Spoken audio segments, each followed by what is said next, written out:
Bonjour Église missionnaire évangélique baptiste de l'Outaouais. Voici vos annonces pour la semaine du 24 juillet 2022.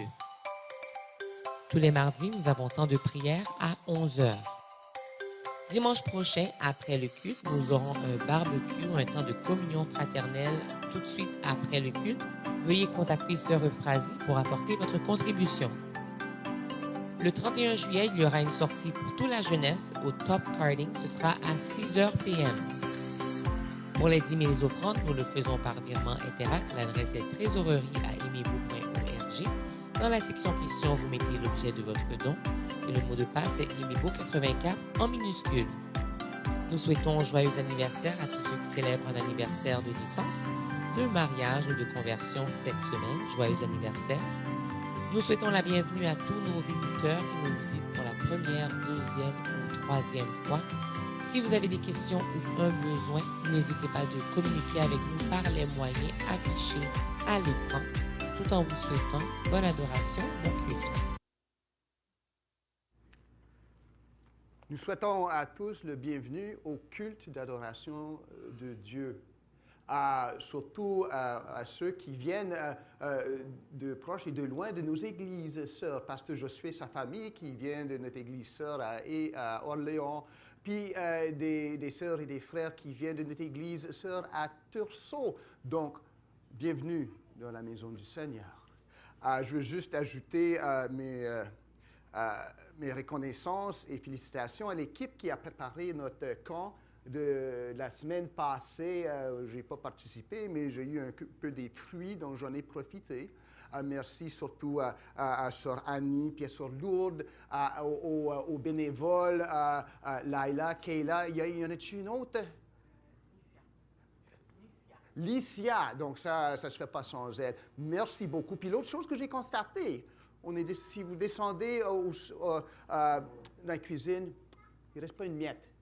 Tout nettoyer, tout fini, tout ministère doit se terminer par nettoyer puis tout remettre ensemble. Puis ça, c'est quelque chose d'aussi vraiment impressionnant. Donc, merci, mes sœurs, pas juste pour le manger, pour la formation pour nos jeunes gars et filles.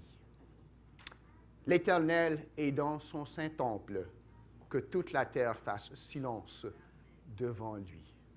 Père céleste, nous venons maintenant adorer ta majesté, ta grandeur. Nous ne serions pas en mesure de nous approcher de toi sans la miséricorde qui s'est approchée de nous en Jésus-Christ, qui nous a livrés de ta colère et de ton jugement en Jésus-Christ. Et par la nouvelle naissance, nous a donné le désir, le soif et la faim de t'adorer.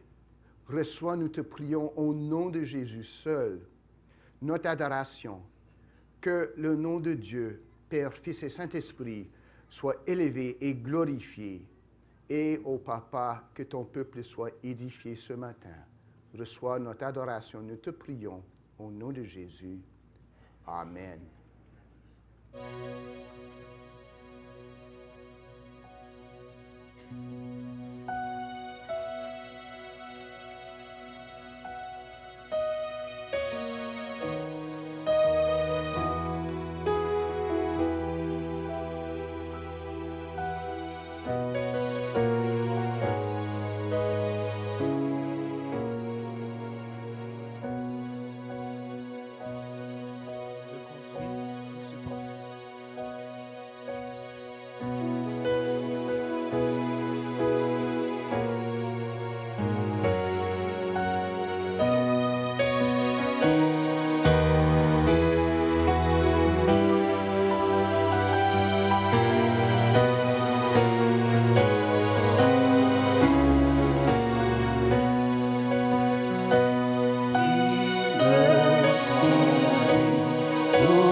Éternel, tu me sondes et tu me connais. Tu sais quand je m'assieds, quand je me lève, tu pénètres de loin ma pensée. Tu sais quand je marche, quand je me couche, tu pénètres toutes mes voies. Car la parole n'est pas sur ma langue que déjà, ô Éternel, tu la connais entièrement. Tu m'entoures par derrière et par devant. Et tu mets ta main sur moi. Merci Seigneur. Dernière fois, tu me conduis.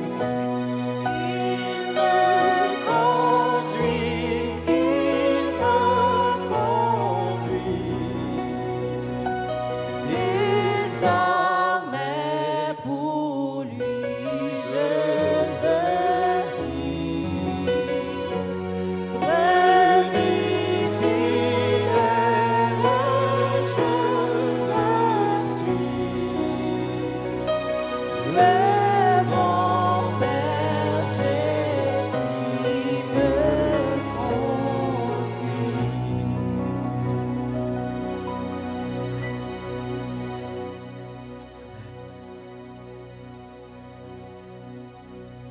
Nous allons continuer notre adoration avec la lecture. Lecture qui sera projetée et que nous ferons ensemble dans le psaume 19.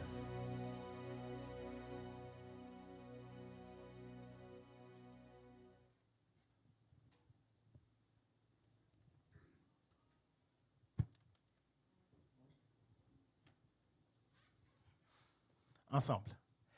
Les cieux racontent la gloire de Dieu et l'étendue manifeste l'œuvre de ses mains. Le jour en instruit un autre jour, la nuit en donne connaissance à une autre nuit.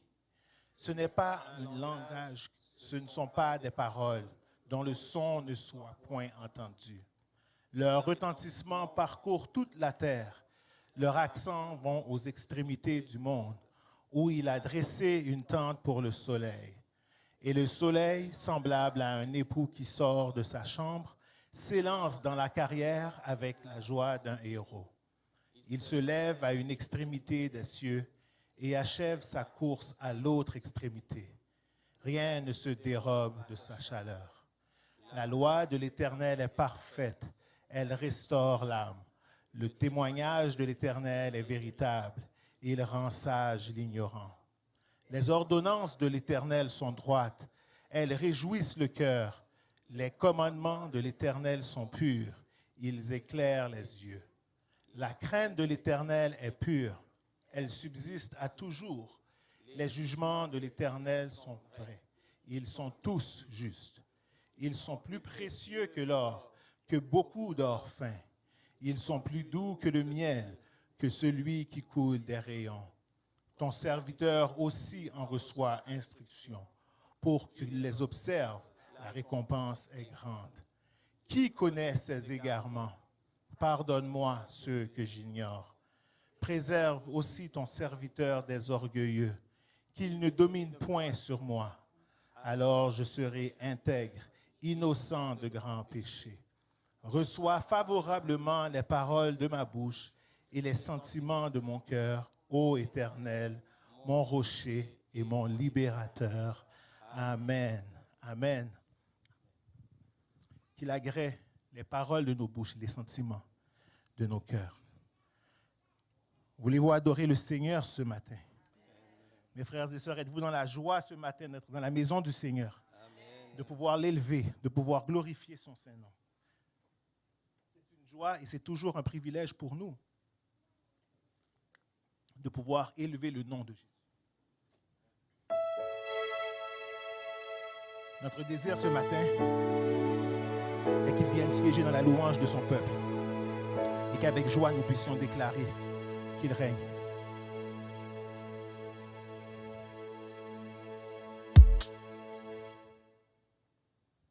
Excusez-moi un instant.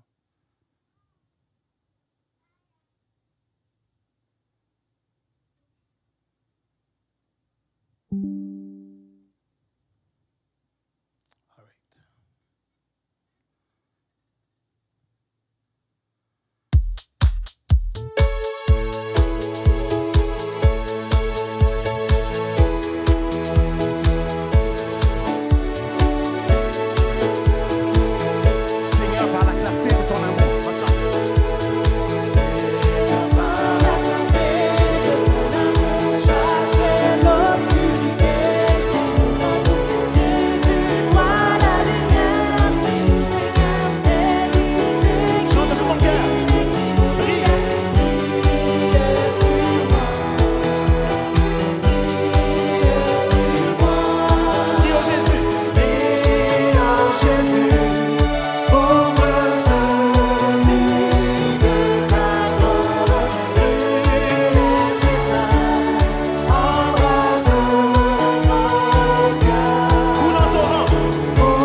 arranger ça par la grâce de Dieu. All right.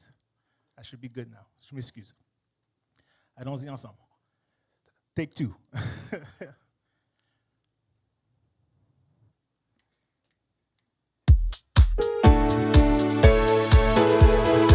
veut juste dire qu'on va adorer encore plus ce matin.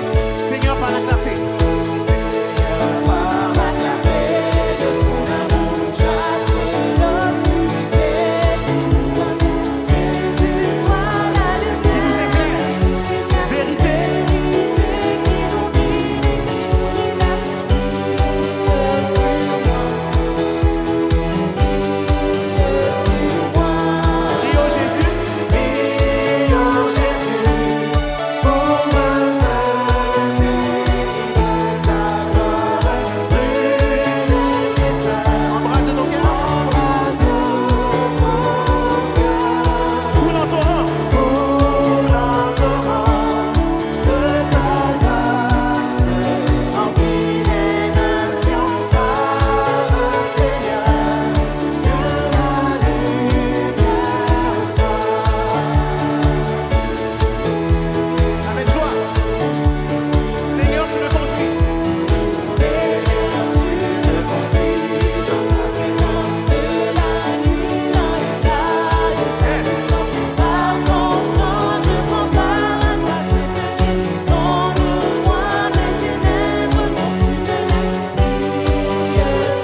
tu sois magnifié, que tu sois glorifié dans nos vies. Que sur ce pays, tu puisses briller comme un étendard.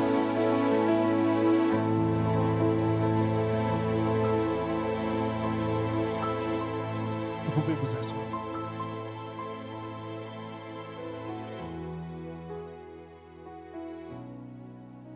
Dans cet esprit d'adoration et de prière, j'inviterai 2-3 frères et sœurs à venir dans ces micros en avant, remercier le Seigneur, apporter dans des courtes prières des remerciements au Seigneur pour ce qu'il a fait, pour le Dieu qu'il est, glorifier le Seigneur.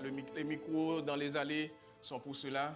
Prier entre autres pour nos jeunes qui sont en vacances, que le Seigneur les bénisse avant que j'aille devant le trône de la grâce. Nous prions.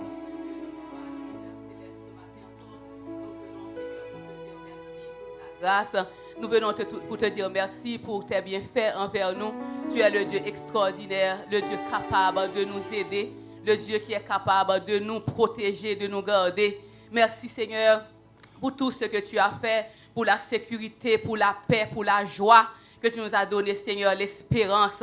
Merci Seigneur pour tout ce que tu as fait. Merci Seigneur pour nos jeunes qui sont en vacances, Éternel notre Dieu. Nous te demandons Seigneur de les garder, de prendre soin d'eux, Éternel notre Dieu.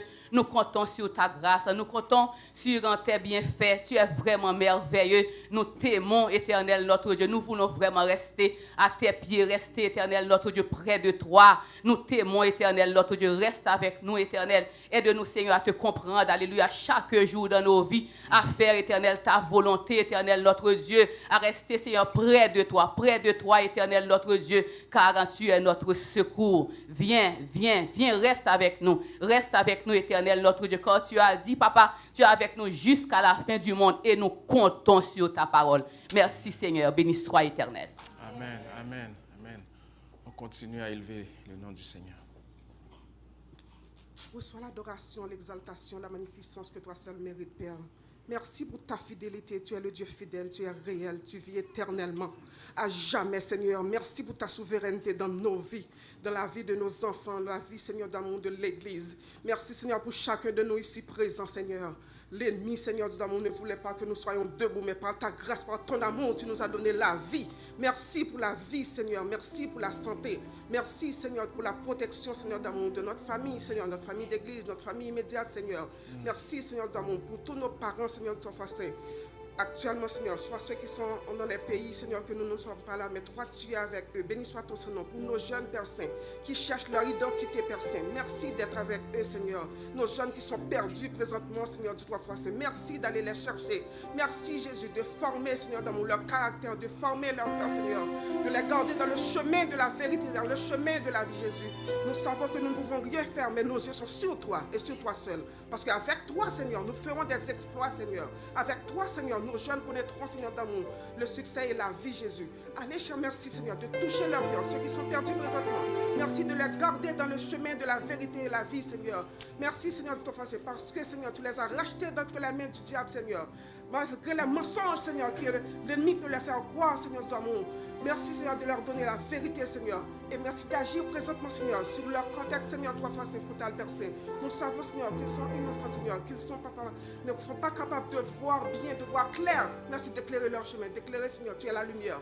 Merci, Seigneur, d'éclairer nous nos chemins. Et merci, Seigneur, pour nous, les parents, tu nous as donné la sagesse nécessaire, merci, pour encadrer, pour entourer, pour aider, Seigneur, nos jeunes, Seigneur, assister nos gardes de nous. Et merci, Seigneur, pour nos pasteurs que tu mets pour nous et pour nos jeunes, pour les jeunes, Seigneur, les moniteurs, toutes les personnes, Seigneur, que tu mets sur ton face, pour aider, Seigneur, les jeunes et tous les enfants, Seigneur, dans le chemin de la vérité et la vie. Assistez nos gardes de nous, nous, les parents, Seigneur, toutes les personnes qui vont voyager, Seigneur, cette semaine ou n'importe quand. Gardez-les, Seigneur, protège-les, Jésus, toutes les activités qu'ils vont faire avec eux, Seigneur, assistez-nous, nous t'en prions.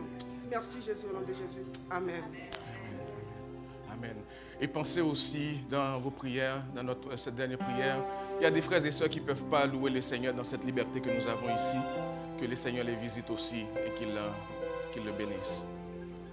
Éternel, notre Dieu, nous voulons te dire merci de ce que tu es le Dieu réel, de ce que tu es le Dieu vivant, de ce que tu es le Dieu éternel, que toi, tu ne changes pas, que nous, quand nous sommes fatigués et chargés, toi, tu demeures plein de force, que lorsque nous, on dort, toi, tu es toujours vivant et réel.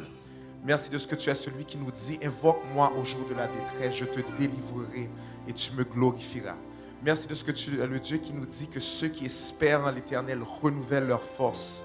Ils prennent leur vol comme des aigles, ils courent et ne se lassent pas, ils marchent et ne se fatiguent pas. Et ce matin, alors que nous avons élevé ton nom et nous avons prié que Jésus soit élevé, nous voulons continuer, Seigneur, de te demander cela. Nous voulons te demander que tu t'élèves sur nos désirs souvent déréglés, que tu t'élèves sur notre amour souvent partagé, que tu t'élèves sur notre vision souvent limitée, que tu t'élèves, Seigneur, sur notre nation et sur les pays où l'Évangile ne peut pas être proclamé dans la liberté que nous voudrions qu'elle soit. Nous prions, Éternel, pour nos frères et sœurs qui sont persécutés un peu partout à travers le monde. Et alors que nous jouissons cette liberté dans ce pays, nous prions qu'on ne la prenne pas pour acquise. Alors que nous passons au travers de cet été, dans les barbecues, dans les piscines, où nous savourons toutes les bontés que tu déverses sur nous. Nous prions, Seigneur, que tu nous gardes éveillés, que tu nous gardes alertes et que tu permettes que cette saison ne soit pas gaspillée, mais que par la puissance du Saint-Esprit, nous puissions saisir chaque opportunité que tu mets devant nous pour te représenter, pour te proclamer, pour te savourer dans toute ta beauté. Ô Éternel, élève-toi ce matin car tu en es digne. Élève-toi ce matin parce que tu as donné celui qui est le plus précieux. Tu as donné ton Fils afin que nous puissions faire partie de ta famille et que cette bonne nouvelle puisse nous transformer pour que nous puissions aussi la proclamer à ceux qui en ont besoin. Seigneur, sois béni au nom puissant et merveilleux de Jésus qui nous a aimés et qui s'est donné lui-même pour nous. Amen.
Seigneur.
Et maintenant, devant le trône du Très-Haut, nous nous courbons. Là où Jésus, notre défenseur, intercède pour les siens. Nous venons implorer ta faveur au Seigneur pour les besoins de ton Église. Seigneur Jésus, nous prions que tu plaides dans les causes de toutes les familles de l'Église qui sont dépassées par des événements. Les familles qui sont multiples et qui sont devant des situations qui les dépassent et qui ne savent quoi faire. Ô Jésus, intercède pour elles. Intercède pour les Nophaël. Intercède pour les La Tortue. Intercède pour tous ceux, toutes celles qui crient à toi et qui ont besoin de toi ce matin. Plaide les causes de tous ceux qui attendent une réponse d'un agent de l'immigration et qui commencent à perdre confiance. Interviens, ô Seigneur Jésus. Viens au secours des frères et des sœurs abattus, découragés en raison d'un diagnostic médical et qui vivent dans la crainte, dans la peur et qui ont besoin que toi, tu interviennes. Seigneur Jésus, visite par ton esprit, touche et guéris nos malades, ceux qui souffrent dans leur corps, dans leurs pensées. Visite notre bien-aimé frère Claude. Fortifie ton serviteur. Donne-lui de garder confiance et d'avoir les yeux fixés sur Jésus malgré cette période où il passe dans la vallée de l'ombre de la mort. Fortifie son épouse, Rénia, qu'elle soit toujours, Seigneur, cette présence animée par ton Saint-Esprit qui l'encourage et le vivifie. Je prie, Seigneur, dans le nom de Jésus, que tu visites nos sœurs et nos frères qui, pendant des mois, des années, sont devant toi pour ces requêtes de prière pour leur santé et qui ont tendance à se décourager. Nous prions, Seigneur, que tu les fortifies et que tu leur dises: c'est toi, le souverain berger. Tu interviendras quand tu voudras et tu n'es jamais en retard. Donne-leur, Seigneur, de trouver courage et que malgré cette période difficile, qu'ils gardent les yeux fixés sur toi, ô Jésus.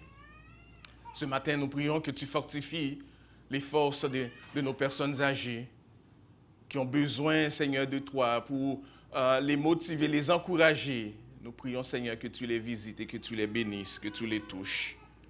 Que tu restaures, Seigneur, les relations dans les couples, les relations brisées, et que tu bénis nos familles, nos enfants, nos poupons, nos jeunes, nos personnes âgées.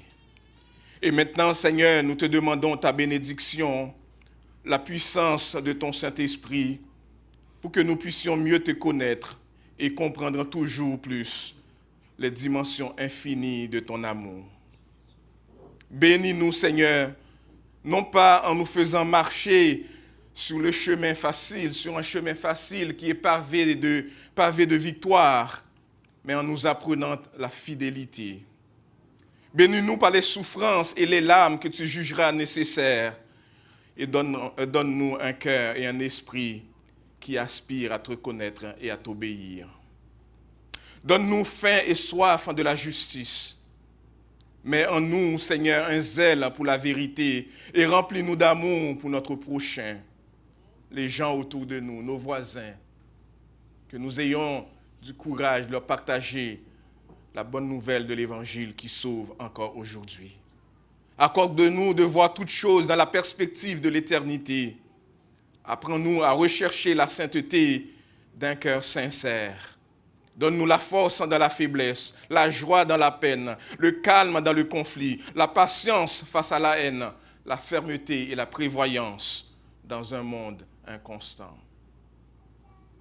Notre bon Père Céleste, utilise-nous pour que des hommes et des femmes parviennent à te connaître et à t'aimer vraiment. Mais plus que toute chose, ô Dieu, plus que toute chose, nous te demandons que nos vies rendent toujours davantage gloire à ton bien-aimé Fils, notre Sauveur et notre Seigneur, Jésus-Christ, au nom de qui nous avons osé te prier ce matin. Amen et Amen. Alors que nous allons laisser la chair à notre frère pour la proclamation de l'Évangile, je vais inviter ma sœur, notre fille Annie la Tortue, à venir. Vous savez, notre sœur va nous quitter pour aller étudier à Montréal. C'est une servante, une fille que nous avons appréciée, que nous aimons beaucoup, qui est très impliquée dans le ministère à l'Église. Nous sommes contents de savoir qu'elle va étudier, qu'elle va à l'université, et nous sommes réjouis de cela, mais tu vas nous manquer. Et puis nous prions que chaque fois que tu aies l'occasion de revenir, que tu viennes à ton Église.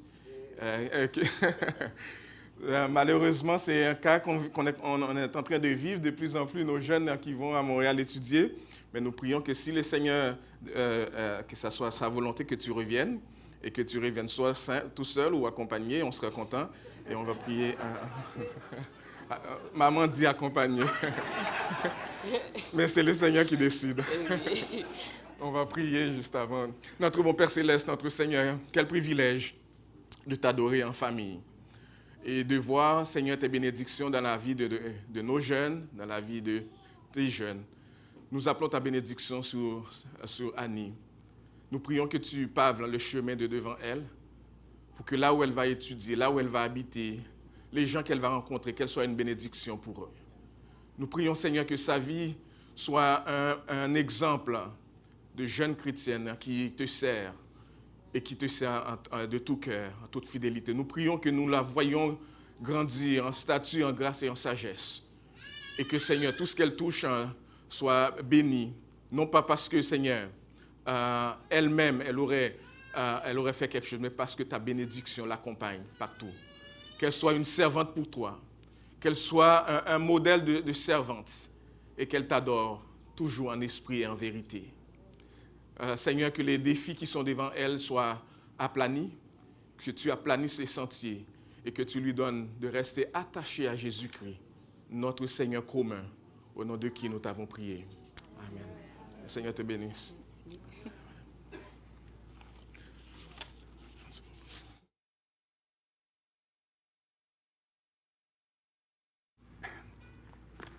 Je vous demande d'ouvrir votre Bible à Matthieu, chapitre 5.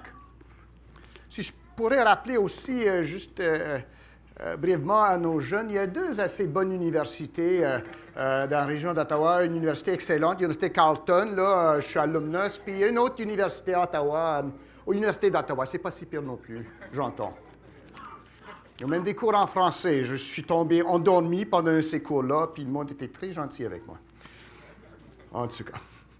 On va entendre la parole de Dieu. Je vais lire de Matthieu chapitre 5, versets 17 à 26. Matthieu 5, versets 17 à 26. Écoutons la parole de Dieu. Ne croyez pas que je sois venu pour abolir la loi ou les prophètes. Je suis venu non pour abolir, mais pour accomplir. Car je vous le dis en vérité, tant que le ciel et la terre ne passeront point, il ne disparaîtrait pas de la loi un seul iota ou un seul trait de lettre jusqu'à ce que tout soit arrivé.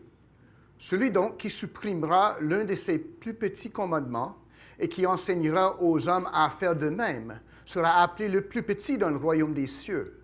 Mais celui qui les observera et qui enseignera à les observer, celui-là sera appelé grand dans le royaume des cieux. Car je vous le dis, si votre justice ne surpasse pas celle des scribes et des pharisiens, vous n'entrerez point dans le royaume des cieux. Vous avez entendu qu'il a été dit aux anciens, « Tu ne tueras point. Celui qui tuera mérite d'être puni par les juges. » Mais moi, je vous dis que quiconque se met en colère contre son frère mérite d'être puni par les juges, que celui qui dira à son frère « Raka » mérite d'être puni par le Sanhédrin, et que celui qui lui dira insensé mérite d'être puni par le feu de la géhenne. GN, je m'excuse. Si donc tu présentes ton offrande à l'autel et que là tu te souviennes que ton frère a quelque chose contre toi, laisse là ton offrande devant l'autel et va d'abord te réconcilier avec ton frère. Puis, viens présenter ton offrande. Accorde-toi promptement avec ton adversaire pendant que tu es en chemin avec lui, de peur qu'il ne te livre au juge, que le juge ne te livre à l'officier de justice et que tu ne sois mis en prison. Je te le dis en vérité, tu ne sortiras pas de là que tu n'aies payé le dernier cadran. Parole du Seigneur.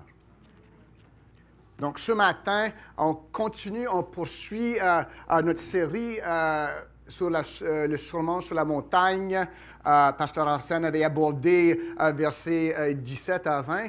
On va juste vite fait reprendre ça, puis essayer de pousser un peu plus loin avec le premier exemple là, de c'est quoi vivre en disciple. Pas c'est quoi suivre le sermon sur la montagne ou suivre la loi, gagner mon ciel, mais comment exprimer, comment ça s'exprime le caractère du disciple, comment être sel et lumière que Jésus a déjà fait de nous, en gardant la loi, mais comment faire? Le prochain diapo. Je ne sais pas si vous connaissez un peu un bonhomme qui s'appelle Charlie Brown. Oui, ça vous dit quelque chose? Peut-être que non. C'est un petit gars. C'est une bande dessinée quand moi j'étais petit. En tout cas, peut-être de nos jeunes peuvent peut-être se voir là-dedans. Charlie Brown, là, c'était pas un étudiant brillant. Puis ça, là, il aimait plus jouer au baseball qu'autre chose. Ben, c'est tombé le jour où il y avait des devoirs à présenter dans la classe, puis Charlie Brown les avait pas fait du tout. T'es pas prêt du tout. Puis là, c'était vers la fin de l'après-midi, puis là, oh là là, la cloche sonne. Si la cloche sonne, là, il n'y a pas de problème. Si la cloche sonne, je vais aller chez moi faire mes devoirs, je vais tout faire, je vais être prêt pour demain. Oh, je te jure, je vais le faire. Puis ring, puis il s'en va. Puis son ami lui dit, Charlie Brown, vraiment, t'es sauvé, tu peux aller faire tes devoirs maintenant. Puis il dit, devoirs, moi, je vais jouer au baseball. Donc, autrement, il n'a rien appris. Ses prières, on a exaucé ses prières, puis il n'est pas avancé. Mais sauvé par la cloche, il laisse tomber tout. Qu'est-ce que ça a à faire avec le sermon sur la montagne? Jésus, ici, est venu remplir, accomplir, à compléter, si on veut, la loi. On peut se dire, c'est fini. Sauvé par la grâce, je vis comme je veux. La cloche a sonné, je suis sauvé, il n'y a pas de conséquences, il n'y a rien. Et on doit dire que c'est probablement contre ça que Jésus s'adresse. Cette idée de, on est disciple, on est sauvé par la grâce, on suit le Seigneur, le Messie est arrivé, je peux vivre comme je veux. Puis il va dire quelque chose. La loi s'applique toujours. Non, c'est le légalisme. Ou est-ce que c'est la grâce? Puis je ne sais pas quoi faire. Puis ça, on trouve bien des conflits, des erreurs dans l'Église tombent sur cette question-là. Soit on est légaliste, je fais ça, je fais ci, je ne fais pas ça, puis je vais aller au ciel. Ou je vais aller au ciel, donc je ne fais rien. Parce que Jésus a tout payé, donc ça ne me reste à rien à faire. On appelle ça antinomianisme. Autrement dit, il n'y a pas de loi. Jésus dit, c'est pas ça. Ces deux-là se rencontrent à la croix. Puis on va voir que j'ai rempli la loi. Donc c'est à vous de suivre la loi. Alors, comment faire? On va voir. La loi était devenue, comme vous voyez dans le panneau, je pense à gauche ou à droite, comme un livre des fois qu'on emprunte à la bibliothèque. Puis c'est tout rayé. Ma femme a une Bible. Je l'ai à Egebo, là. Puis on aime souligner les Bibles. C'est pas une mauvaise idée, pour souligner ce qui est important. Bien souvent, un de mes profs à l'université m'a dit, ce qu'on souligne, c'est ce qui n'est pas important. Ce qui est important, c'est à côté, bien souvent. Mais en tout cas, elle a souligné avec un feutre en violet. Puis l'Épître aux Galates, ce n'est pas lisible dans sa Bible, parce qu'elle a souligné tant de manière qu'on ne voit plus le texte. On voit juste des lignes en violet. Puis, en tout cas. Mais la loi est devenue comme ça. Ce n'est pas que la loi est mauvaise, mais d'après l'enseignement des scribes, des pharisiens, c'était tellement souligné comme ça qu'on ne voyait plus le texte, on ne voyait plus le cœur de Dieu là-dedans, on ne voyait plus la volonté, la liberté qui est la grâce de Dieu. Jésus, dans le sermon sur la montagne, et par sa vie, par sa mort, par sa résurrection, par son ascension et à venir, par son retour, va enlever tous ces commentaires pour qu'on puisse voir la loi claire, la volonté de Dieu pour son peuple élu. Jésus ici ne prescrit pas une nouvelle loi, mais une loi qui a du poids, dont il est l'auteur et le réalisateur, le consommateur. La loi qu'il a réalisée, il nous appelle à y obéir. Loi qui nous libère comme disciples pour servir Dieu du cœur, pas de la chair. Comme Dietrich Bonhoeffer a écrit, il ne donne pas une meilleure loi, mais une meilleure justice. Puis c'est ça, d'avoir de l'équilibre dans notre obéissance là-dedans qui est clé. Et Jésus va vraiment, il explique ici, comme Pasteur Arsène l'a présenté il y a 2 semaines, qui n'est pas venu pour abolir la loi ou les prophètes, mais maintenant il va donner des exemples pratiques. Bien souvent on dit que l'Évangile c'est là, c'est théorie, c'est, comme on dit en anglais, pie in the sky, by and by, mais c'est pas ça. On voit que l'enseignement de Jésus est pratique. Le salut de Dieu est pratique. Dieu est venu en chair, en Jésus-Christ, en homme. Cet amour de Dieu s'est défini par la croix de Jésus-Christ. Pas par ma réponse, mais par ce qu'il a fait d'abord. Et il nous appelle à suivre Jésus-Christ. Si on dit que le christianisme, c'est juste des préceptes et des concepts, là, on n'a rien compris. C'est pratique. Puis Jésus nous donne des exemples pratiques comment vivre en disciple. Mais ce matin, on va voir la colère et le Christ. Et on va découvrir, je pense, la manière dont Jésus s'approche ici pour enlever tous les commentaires qui obscurcissaient le texte de la loi. Il va dire, c'est ça que dit la loi, c'est ça que dit moi le roi, et pour moi, qu'est-ce que je fais? Moi. Donc on voit qu'il y a plus ou moins 3 volets dans lesquels Jésus va s'adresser à ça. Ce que dit la loi, ou ce qu'on dit de la loi, si on veut, plus précisément, ce que dit le roi, mais je vous dis, et ce que je fais moi, comment est-ce que j'y réponds. Puis à chaque, pour la haine, la fidélité sexuelle, le mariage, le mensonge, le vengeance, l'amour du prochain, tout ça suit plus ou moins ce chemin. Donc, on va commencer ici par reprendre un peu, juste vite fait, ce que Pasteur Arsène a enseigné en détail. On va le faire, pas à détail, mais juste pour peut-être juste récapituler un peu ce que Pasteur Arsène nous aurait dit au sujet de la loi Jésus-Christ en général. Prochain diapo, s'il te plaît.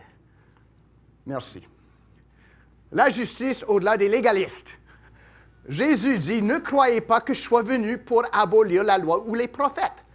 Il se peut bien que le monde l'accusait de ça, comme le monde accusait Paul. Si vous lisez Romains 5 à Romains 6, on voit que c'est quasiment comme on disait de Paul, vous abolissez tout.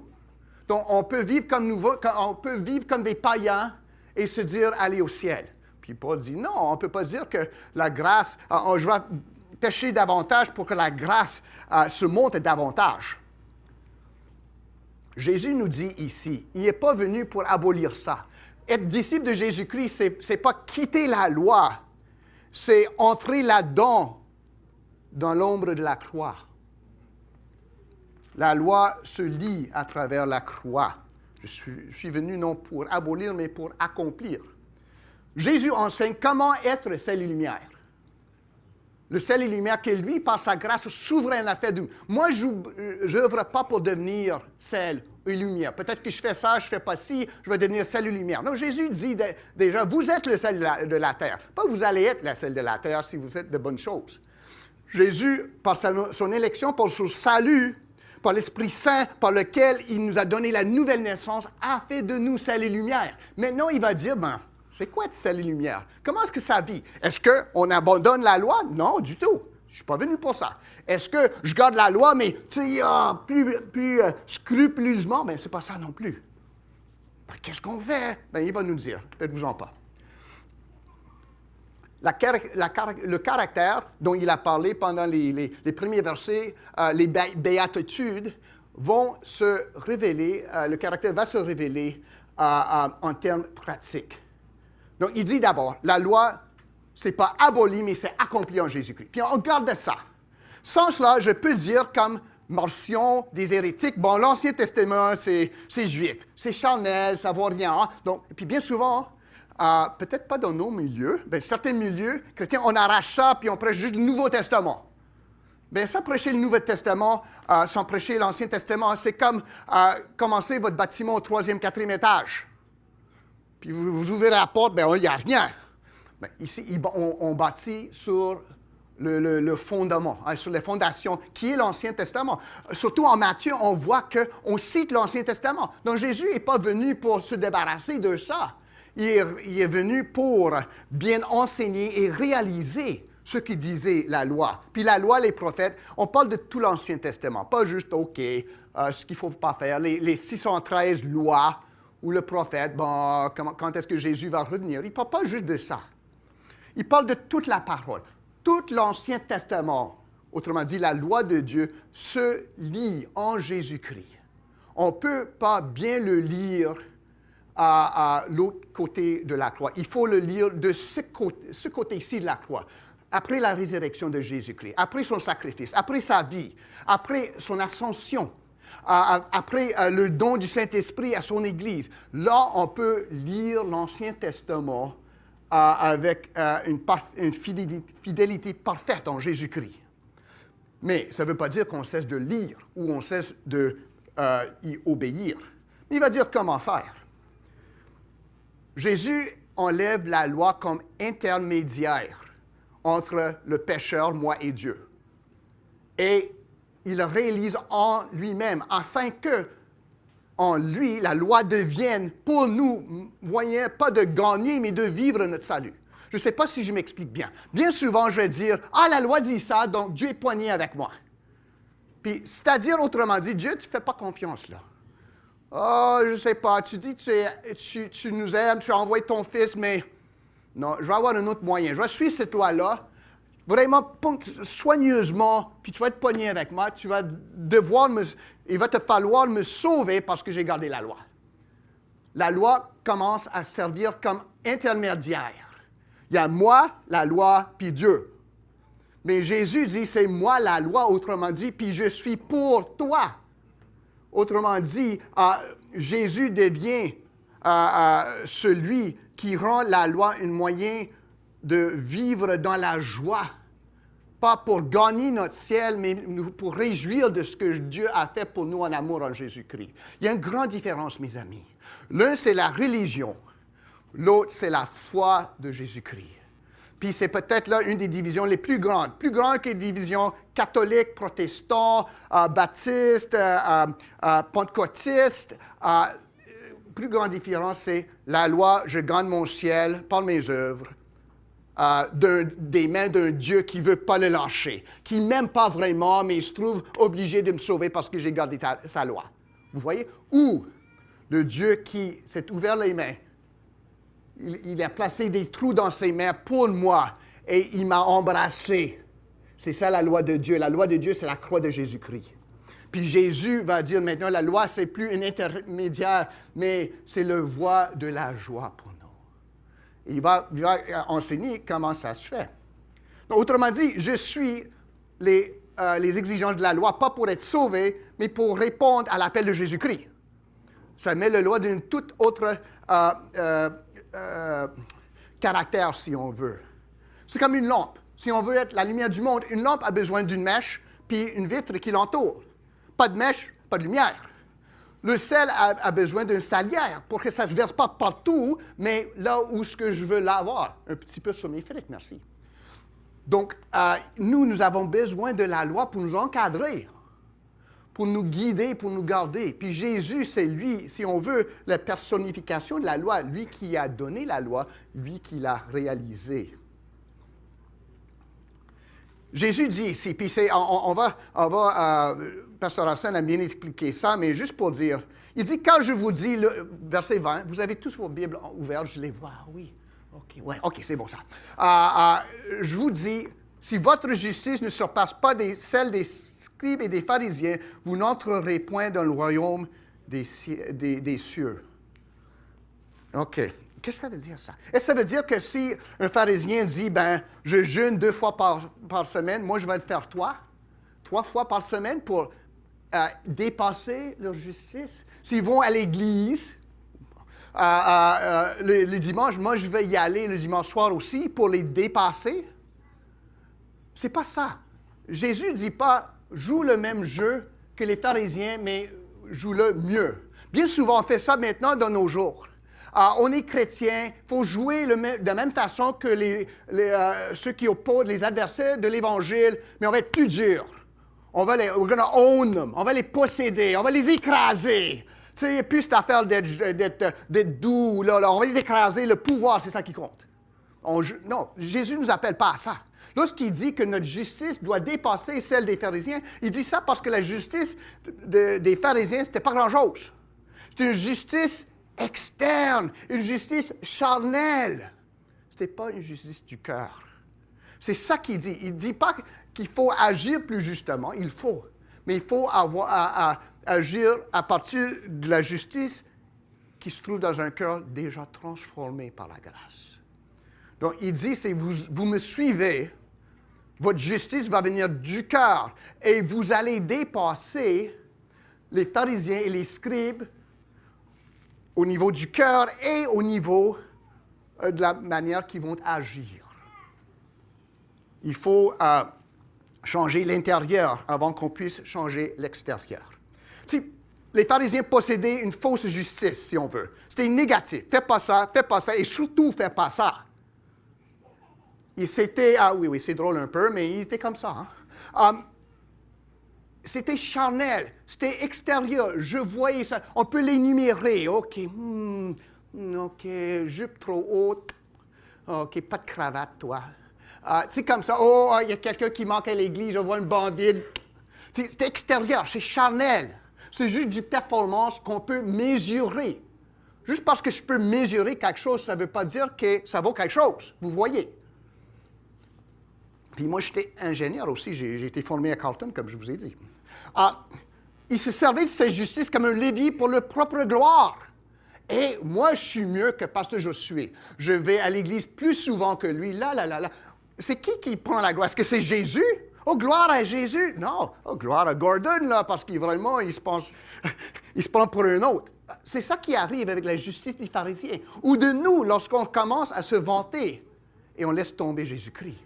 Donc, la fausse justice d'un légaliste, soit-il pharisien, soit-il évangélique, c'est négatif, c'est charnel, puis c'est un levier pour ma propre gloire, pour me glorifier, pour que le monde, et surtout Dieu, pense bien de moi.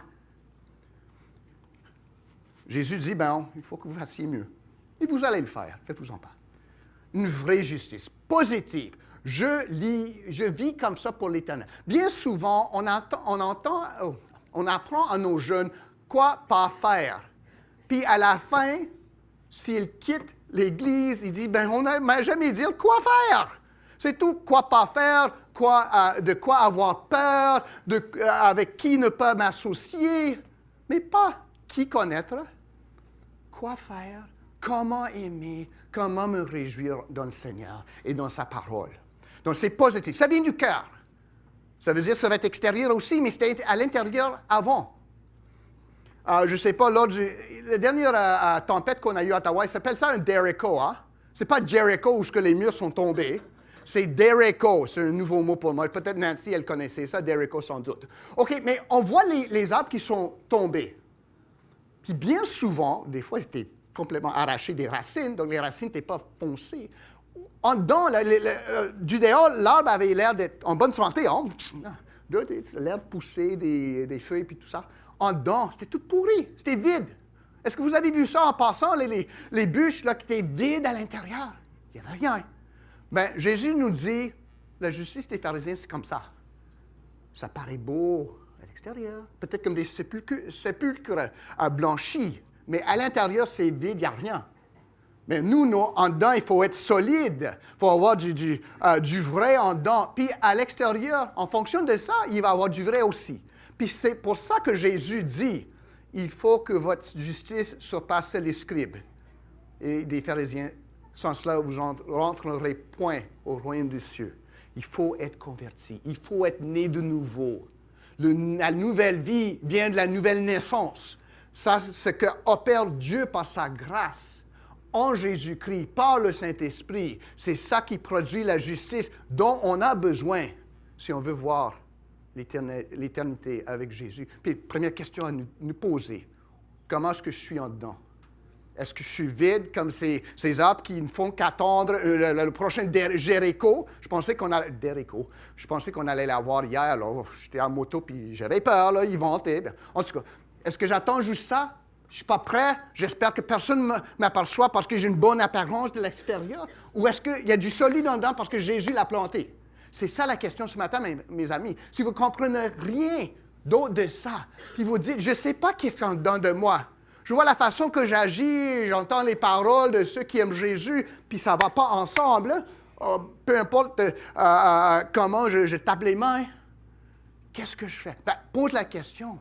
Sortez pas d'ici sans dire comment est-ce que je remplis ça, comment est-ce que je fais remplir ça, cette vide-là, s'il n'est pas rempli, je vais tomber lorsque adviendra le prochain vent.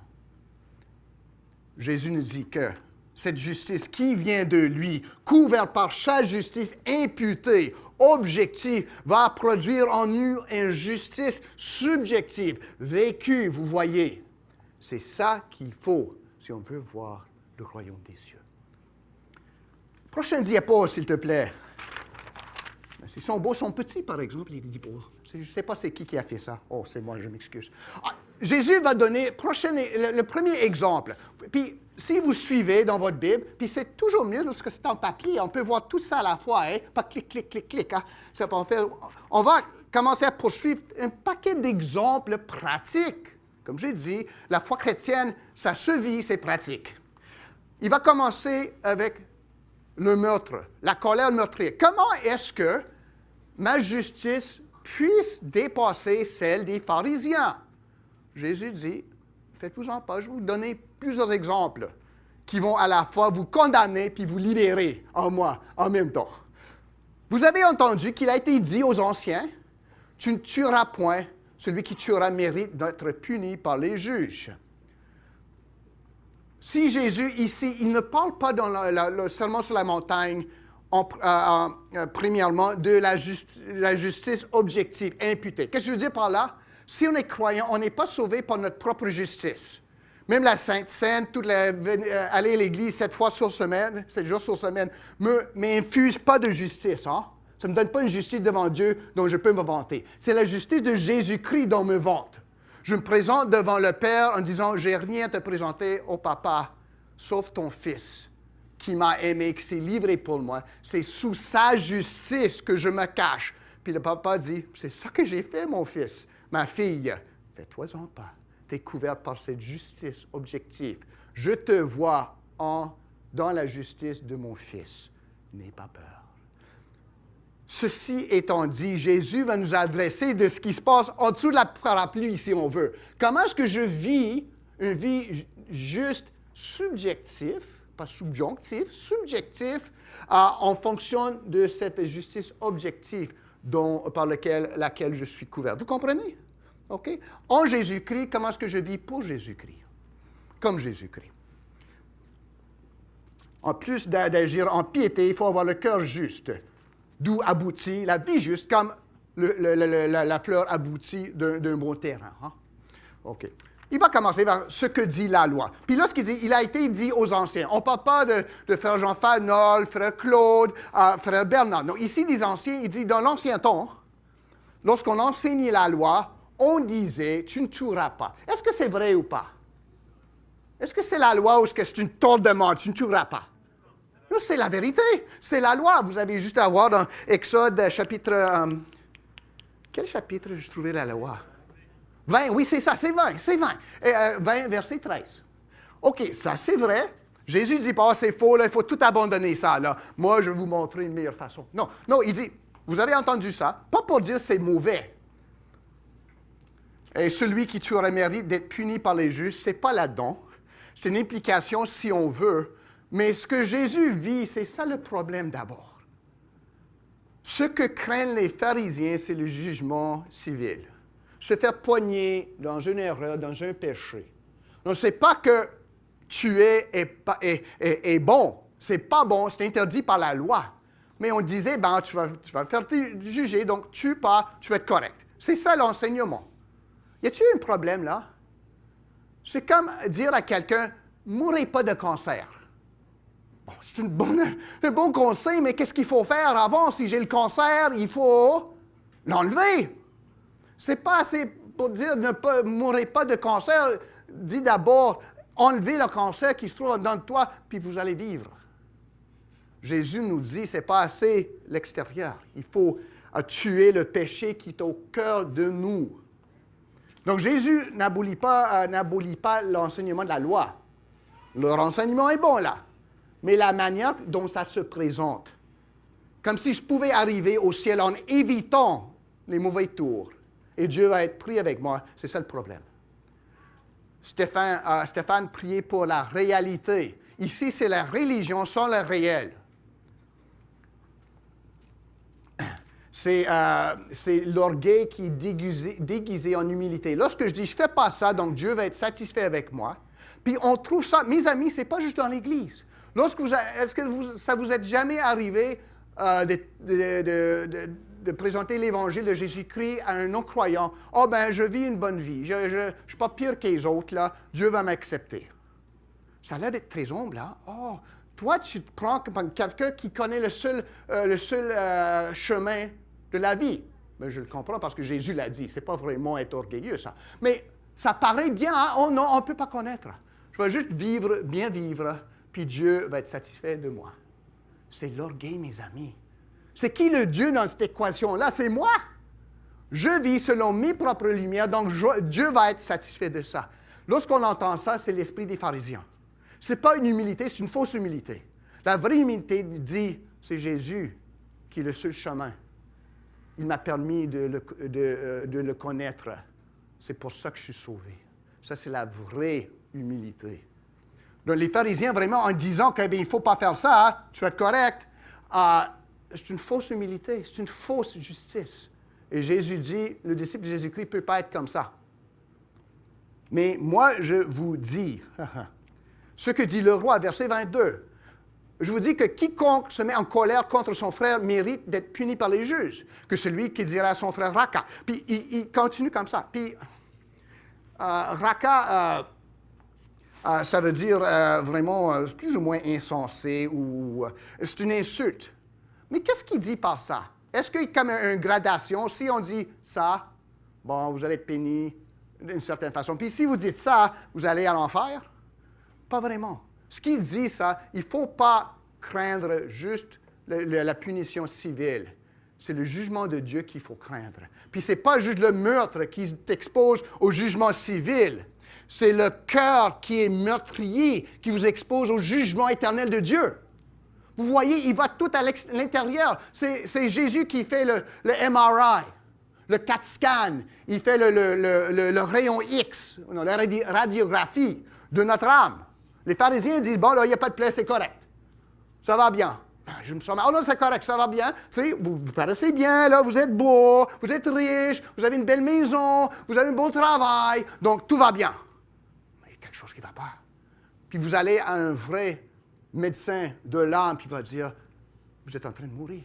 Il y a quelque chose qui pourrit en dedans. De l'extérieur, on ne le voit pas, mais on commence à en voir les signes, les symptômes. La loi des pharisiens ne peut pas diagnostiquer, ni sauver, ni guérir ça. Mais la loi de Jésus-Christ sauve, il guérit, parce qu'il voit à l'intérieur ce qui est en train de nous tuer. Et il dit ici aux disciples, c'est le cœur qui va vous tuer. Ce n'est pas les actes externes. C'est l'esprit, ce n'est pas la loi, la lettre de la loi qu'il faut suivre ici. Il faut suivre les deux. Mais moi, je vous dis, toutes ces choses-là, là, vous allez faire face au jugement. Pas d'avoir tué, mais d'avoir pensé en toi. Oh, je t'haïs. T'es minable. T'es méprisable.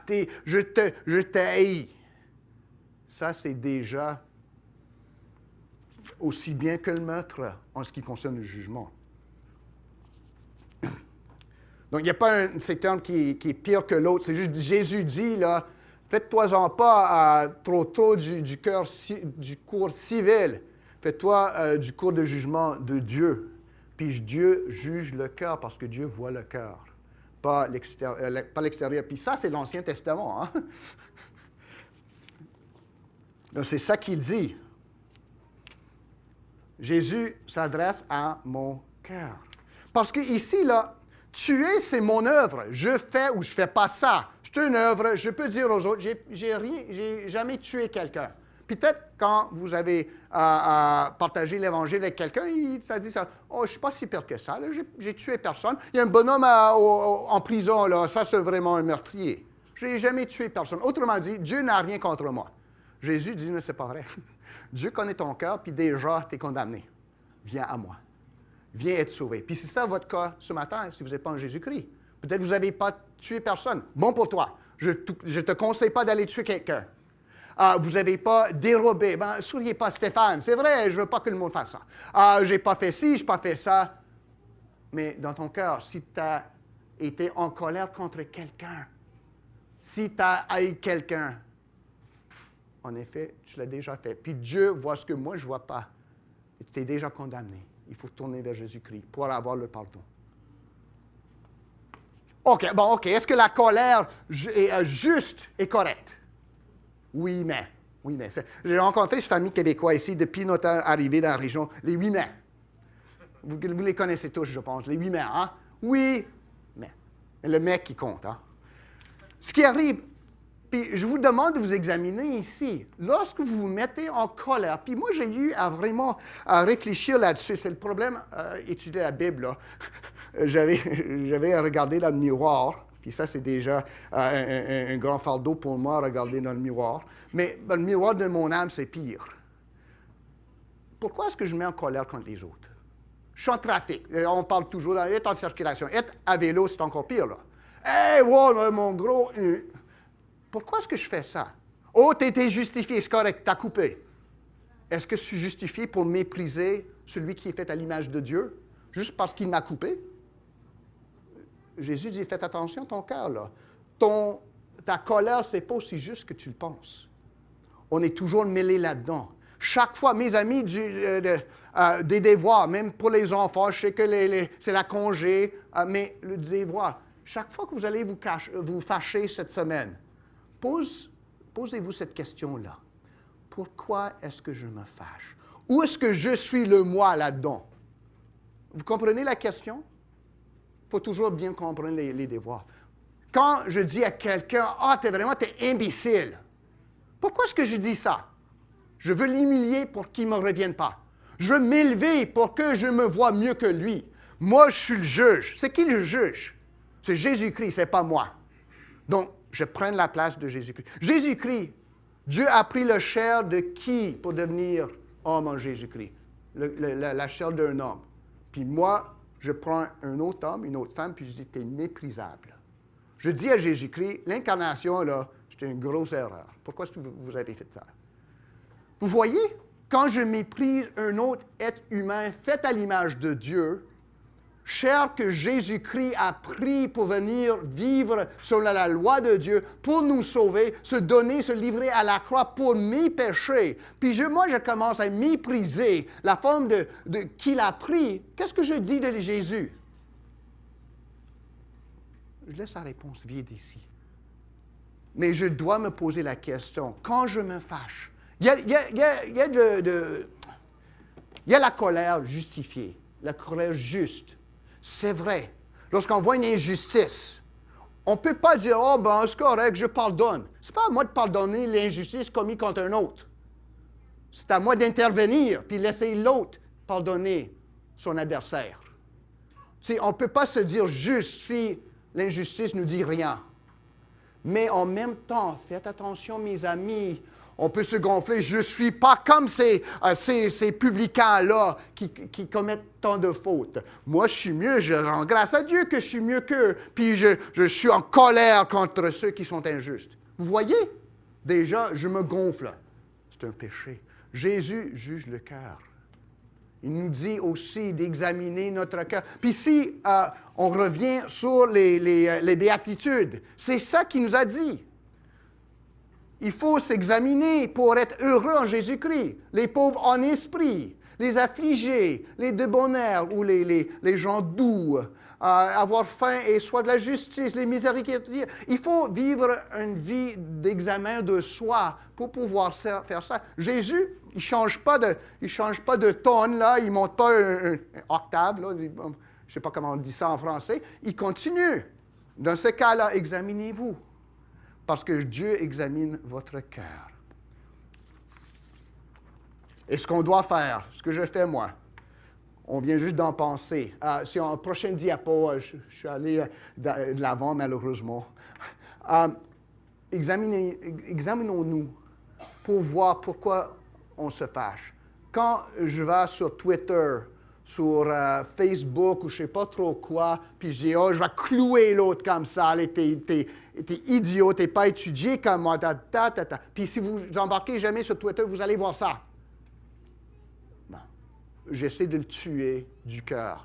Je pêche de la manière que Jésus condamne ici. Je ne suis pas mieux qu'un pharisien. Puis si ma justice ne dépasse pas celle des pharisiens, je ne verrai pas le royaume des cieux. Vous voyez?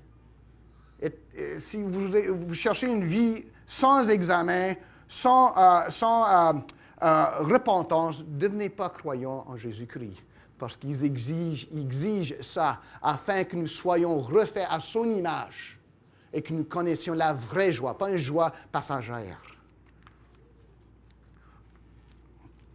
Puis, vu que notre pauvre système de climatisation ne tient pas le coup pour l'instant, là, c'est juste l'exemple qu'il donne ici pratique. Présenter ton offrande à l'autel.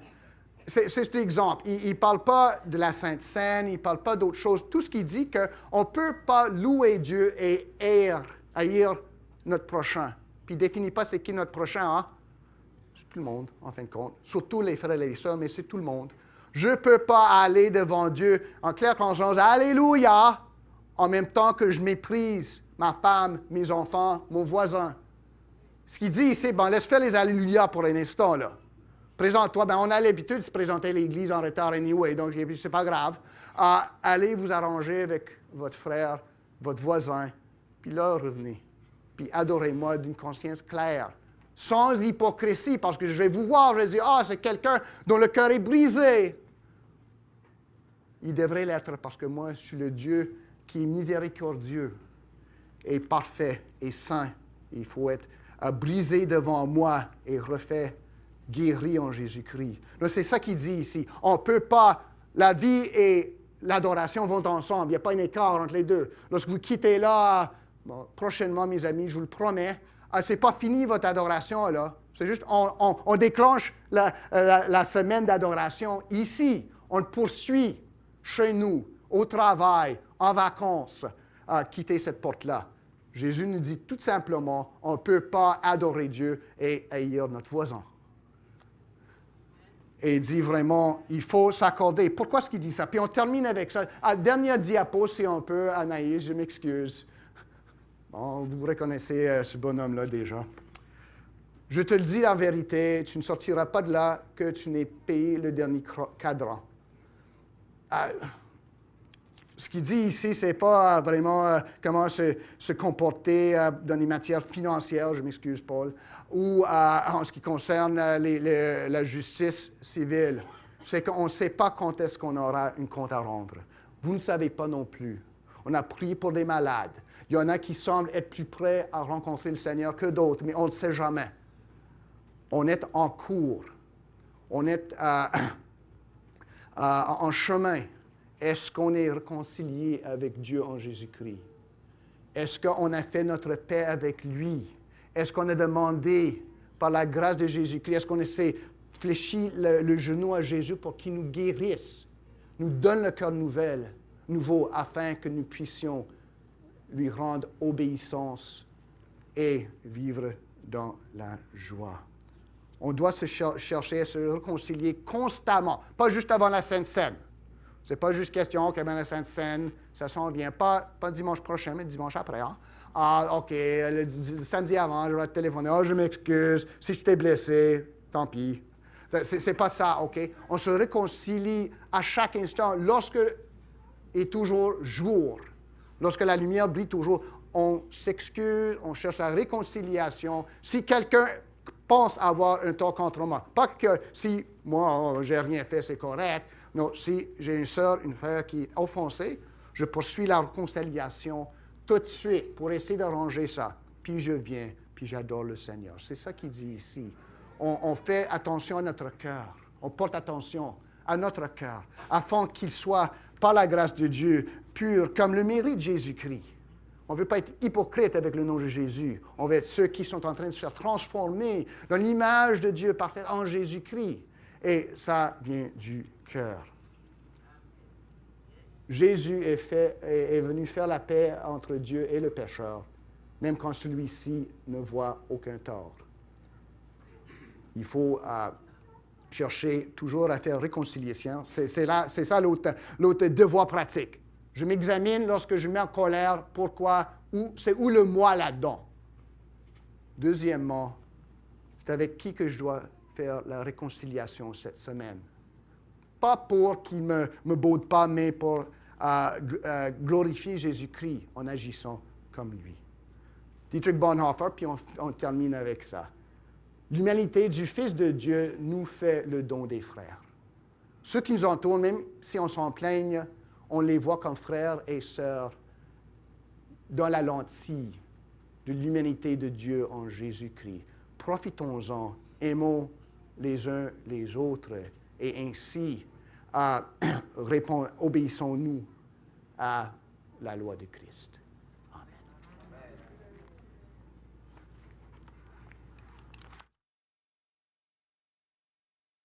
Après le chant final, je vais demander à Pasteur Josué s'il pourrait clôturer notre service par la prière. Merci.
Rayonnant de majesté, tout l'univers proclame ta grandeur.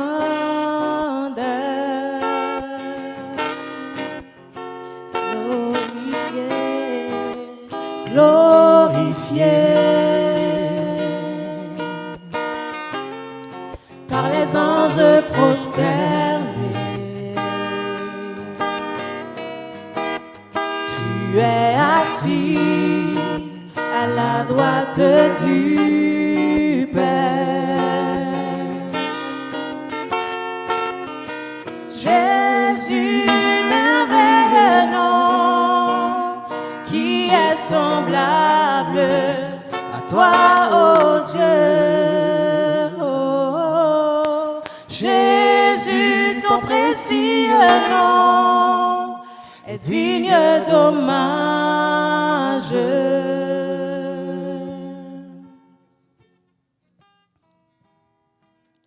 Captivé par l'éclat de ta beauté, chanter. Nos voix s'élèvent pour te rendre gloire.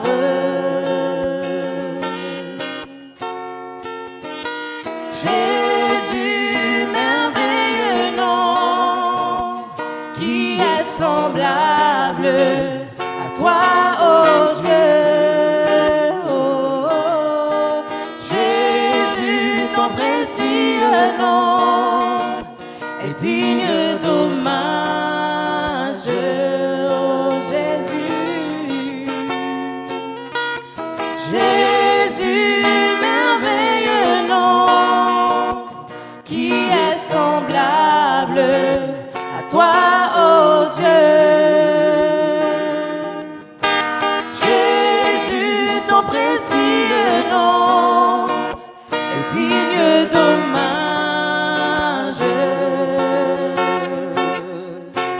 Consolateur, divin rocher, libérateur, prince de la paix, Dieu créateur, Fils bien-aimé, roi serviteur, Seigneur couronné, commencement, ultime fin, soleil levant, étoile du matin, Dieu tout-puissant, Dieu trois fois saint, sauveur vivant, maître souverain.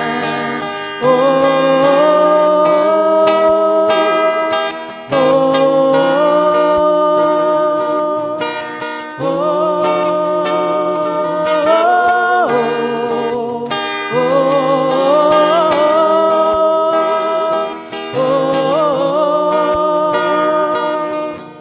oh, Jésus, Jésus, merveilleux nom, qui est semblable à toi, ô Dieu. Oh Jésus, Jésus, ton précieux nom est digne d'hommage. Consolateur, divin rocher, libérateur, prince de la paix, Dieu créateur, Fils bien-aimé, roi serviteur, Seigneur couronné, commencement, ultime fin, soleil levant, étoile du matin, Dieu tout-puissant, Dieu trois fois saint, sauveur vivant, maître souverain.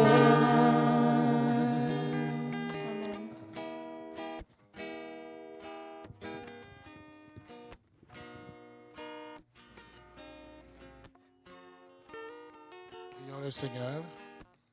Père éternel, on veut te dire merci parce que tu as donné l'occasion à ton peuple d'être rassemblé encore une fois pour t'adorer, t'élever et te glorifier. Seigneur, en tant que citoyens du ciel, nous voulons appliquer ta parole dans notre vie afin que nous puissions vivre comme des citoyens du ciel. Donne-nous, Seigneur, d'appliquer ta parole au travers du passage d'aujourd'hui dans Matthieu 5.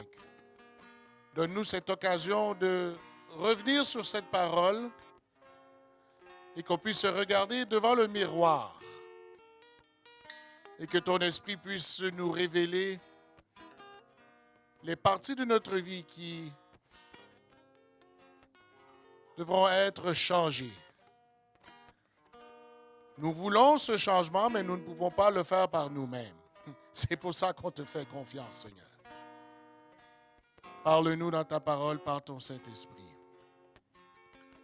On remet entre tes mains aussi, Seigneur, cette semaine. Aujourd'hui nous appartient, mais demain ne nous appartient pas. Mais nous appartenons à toi, Seigneur, qui fait toutes choses pour nous. Soit avec tout ce que nous sommes appelés à faire au travail, à la maison, soit avec aussi nos enfants, soit avec ceux et celles qui sont en vacances aussi. Nous remettons tout entre tes mains, Seigneur, et nous te prions ainsi dans le nom de Jésus, celui qui vit et qui règne au siècle des siècles. Amen. Amen. Recevons la bénédiction. Que l'Éternel te bénisse et te garde. Que l'Éternel tourne sa face vers toi et t'accorde sa paix, sa joie et son amour, dès maintenant et à jamais. Allez dans la paix du Seigneur.